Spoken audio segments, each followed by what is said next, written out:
हरे कृष्णा, राधे राधे भक्तों, आप सभी का स्वागत है। बोलो हर हर महादेव। आज हम श्री महापुराण के छठे अध्याय का श्रवण करेंगे। तो आइए छठा अध्याय सुनते हैं।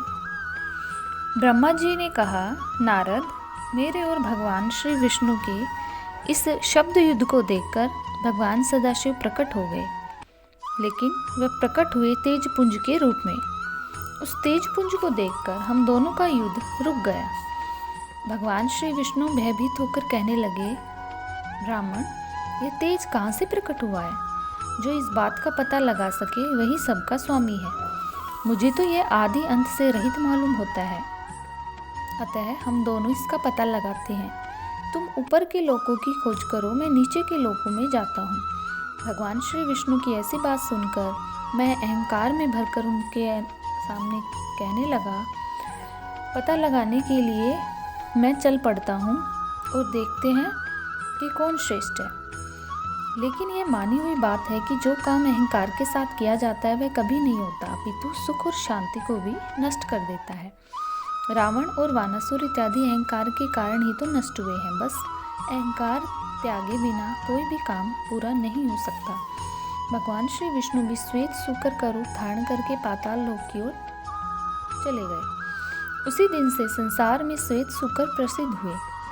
मेरे और भगवान श्री विष्णु के इस चरित्र का जो मनुष्य प्रातःकाल ध्यान करता है वह इस लोक में बड़े सुख और ऐश्वर्य को प्राप्त होता है। मैं और भगवान श्री विष्णु दिव्य सहस्त्र वर्ष तक उस ज्योतिपुंज का आदि व अंत खोजते रहे, परंतु पार न पा सके।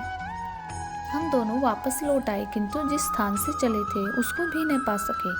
उस स्थान को खोजने में ही हमको दिव्य सहस्त्र वर्ष ही लग गए। तब मैंने सोचा कि मुझको उत्पन्न करने वाला कोई और ही शक्तिमान पुरुष है। यह विचार उठते ही उस ज्योतिपुंज के पास आ गए और मूर्खता के कारण उत्पन्न हुई शत्रुता का त्याग कर दिया। उसी समय आकाशवाणी हुई, तुम दोनों ही योग करो। आकाशवाणी सुनकर हम दोनों ही योग करने लगे और दिव्य ज्योति को संबोधित करके प्रार्थना की कि हे महाप्रभु, आप शीघ्र ही हमें अपने वास्तविक रूप का दर्शन दीजिए। हमारी इस प्रार्थना को सुनने के पश्चात भगवान सदाशिव की गंभीर वाणी सुनाई दी, ओम ओम। उस शब्द को सुनकर मैंने विचार किया कि यह क्या है। उसी समय भगवान श्री विष्णु ने उस ज्योतिपुंज लिंग के दक्षिण भाग में सनातन आधवर्ण आकार को और उसके उत्तर भाग में उपकार को देखा। फिर मध्य में और अंत में ओम को देखा। यह सब सूर्यमंडल और चंद्रमंडल की भांति स्थित थे, जिनके की आदि तथा अंत का कुछ पता नहीं लगता। बस सत्य, आनंद और पर ब्रह्म परायण ही दृष्टिगोचर हो रहा था। अब हम इस बात का विचार कर रहे थे कि हम इसके नीचे और ऊपर जाकर आदि और अंत का पता लगाएं कि वहाँ पर एक परम ऋषि का आविर्भाव हो गया। उन परम ऋषि का आविर्भाव श्री विष्णु को पता चले कि अकार, उकार, मकार, नाद और बिंदु का अर्थ होता है कि प्रथम अक्षर लिंग की ज्योति है, दूसरा अक्षर उकार ज्योति का मध्य है, अर्थात मात्रा नाद ज्योति का मस्तिष्क और बिंदु लिंग की ज्योति है। इसके अतिरिक्त यह अर्थ भी होते हैं कि अकार से ऋग्वेद, उकार से यजुर्वेद और मकार से सामवेद और नाद से आयुर्वेद और बिंदु से ब्रह्म विद्या का स्वरूप। हर एक वेद ने 10 अर्थों से भगवान सदाशिव की स्तुति की है। ऋग्वेद रजोगुणी है, वह लिंग का दक्षिणी वाला भाग है। यजुर्वेद सतोगुणी और लिंग का मध्य भाग है।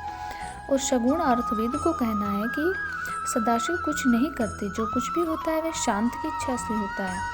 ऋग्वेद की उपमा जागृत, यजुर्वेद की सुपन और सामवेद शुष पल्लवी से जाती है। अर्थवेद की पूरी अवस्था मानी जाती है, जिसके जानने के पश्चात जप करने से ही मोक्ष की प्राप्ति होती है। इसलिए इस जप को तारक कहा जाता है। यह मोक्ष के देने का अधिकारी है और इसका नाम पर्णव है। ओम के तीनों अक्षरों इस पर्णव के अंदर ही छिपे हुए हैं। तो रोजो की अत्यंत गोपनीय है, उसके अंगों सहित वेद उत्पन्न होते हैं। वह सबसे उत्तम है, उसी में तीनों लोक छिपे हुए हैं, उनका कभी नाश नहीं होता।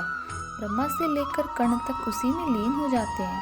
अव्यक्त खोजने पर शीघ्र प्राप्त नहीं होता। 18 पुराण इसी में होते हैं। भगवान सदाशिव को वेद प्रणव स्वरूप कहते हैं। दक्षिणी आकार से सृष्टि की उत्पत्ति, बाएं अंग से पालन और हृदय के दोनों मकार सदाशिव के शरीर में अलंकृत है। मस्तक आकार दया, नेत्र उकार, दोनों कान मकार, नाक नकार, होठ दोनों आकार, तालु के वर्ग के 5 अक्षर, दया पाव तोरक के अक्षर, बाया पाव मकार षष्ठ भाग गुकार, दोनों पांजर आकार, कंफा मकार हृदय पोरग और वीर्य को प्रकट करते हैं। ऐसे संकाद केवल ध्यान करने से अतिरिक्त प्रसन्नता प्राप्त होती है। मैंने और भगवान सदाशिव के स्वरूप को श्री विष्णु ने भगवान देखा और प्रसन्न चित्त से स्तुति करना आरंभ किया। इति छठा अध्याय समाप्त। इससे अगला अध्याय हम अगली वीडियो में श्रवण करेंगे। बोलो हर हर महादेव।